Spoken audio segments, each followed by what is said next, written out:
Yesterday I gave a little video here saying that the stock market's in an uptrend. What happened yesterday? Dow Jones goes down 200 points plus. Well, I said we're in a volatile period. The VIX spikes up. The VIX is up.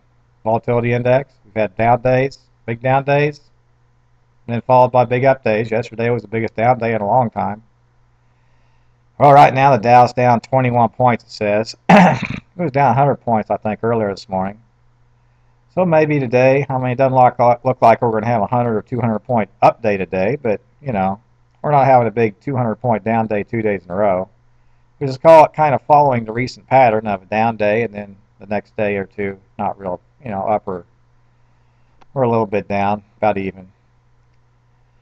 Well, this surge in volatility, you can blame it on the European debt crisis of Greece and the countries in Europe. You can blame it on different things, but one thing I've noticed is yesterday Goldman Sachs, I think Goldman Sachs was up a little bit yesterday, a fraction. It's up a fraction this morning.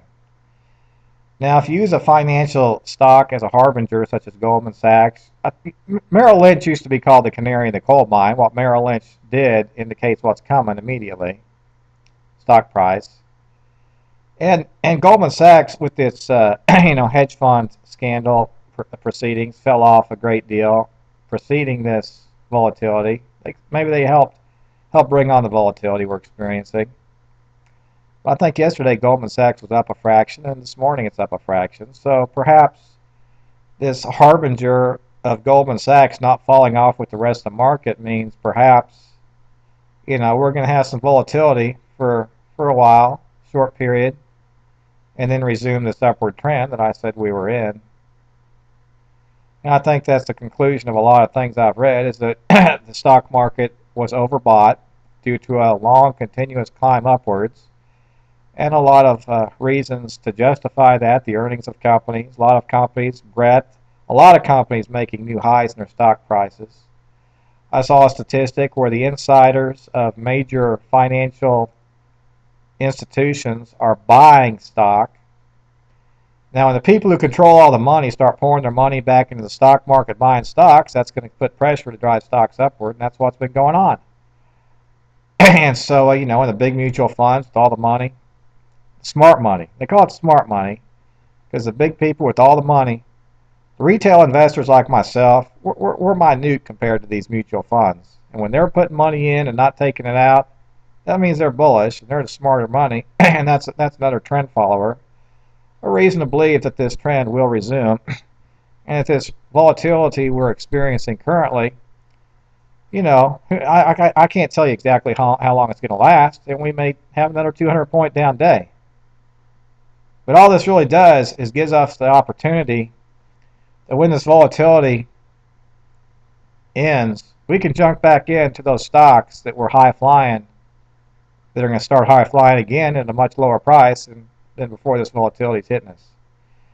And this is just an example of one of the strategies we employ here at the Learn a Better Life private hedge fund and the investment club. So you just stay tuned.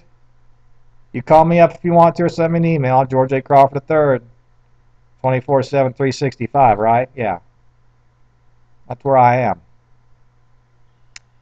The World Wide Web makes this possible. All the engineering technology that's gone into this computer and the web, communication, the camera.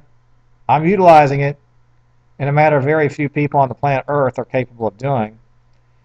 And with the degrees that I earned in college at Oklahoma State Mechanical Engineering and Purdue University Craner Graduate School, I demonstrated the credibility that I have established doing the education that very few people on the planet are capable of earning. So you know what? Right now I'm working for money to put money in my pocket. And for me to put money in my pocket, my clients have to be happy that I'm making them money. So logically, when I make my clients money, I make myself more money, and that's what I'm doing it for, money. So, you know what? I'll see you next time, won't I?